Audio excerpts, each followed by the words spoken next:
विषय मांडत आहे.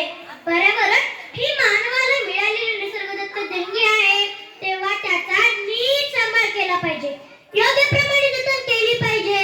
पण आज स्वच्छ सुंदर अशा पर्यावरणाचा ऱ्हास होताना पहिलं की आठवण येते माळीण एका गावाची.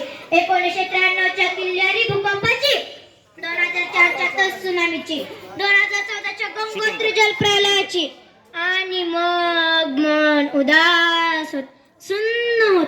आज दिल्ली सारख्या मोठमोठ्या शहरात ऑक्सिजन हब उभारले जात आहे. ज्याप्रमाणे लोक तृण रस घेतात त्याचप्रमाणे ऑक्सिजन घेतात आणि पुढे जातात. एकेकाळी मुबऱ्या प्रमाणाच्या बाहेर असणारा ऑक्सिजन आज विकत घ्यावा लागतोय. अहो, परवाचीच गोष्ट, मी माझ्या आई बरोबर बाजारात गेले होते. बाजार घेण्यासाठी प्लास्टिक बॅग पुढे केली. याबरोबर मी म्हणाले, अगं आई, तुला माहित नाही का या प्लास्टिकचं साम्राज्य किती वाढलंय? या प्लास्टिकच्या कागदाने किती मुख्य जनावरांचा बळी घेतलाय. आपली तर निम्मी नापीक झाली ती या प्लास्टिक मुळेच ना. तेव्हा तू आई कागदी किंवा कापडी बॅगच वापर. खरंच ते अम्मा मुलाला कळते, खरंच ते अम्मा मुलाला समजते, ते तुम्हाला का कळू नये? आज विकासाच्या नावाखाली अमाप प्रदूषण चालू आहे.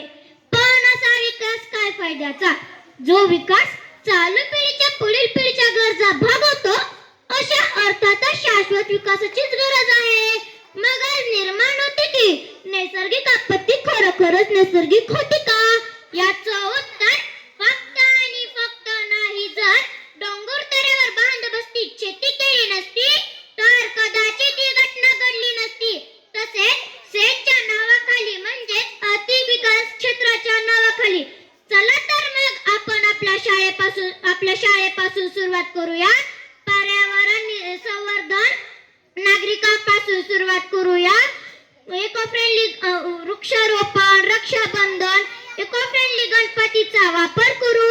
इको फ्रेंडली पद्धतीने विसर्जन करूया. नेहमी शौचालयाचा वापर करू. मैला व कचरा यापासून बायोगॅस निर्मित मुक्त करूया. छताचे पाणी जमिनीत मुरू. एसीचा वापर बंद करू. सौर दिव्याला 4 पायाची सोय करूया. सौर दिव्याला 4 पायाची सोय करूया. गिझर ऐवजी सौर बंब वापरू. ओला व सुका कचरा वेगळा करू.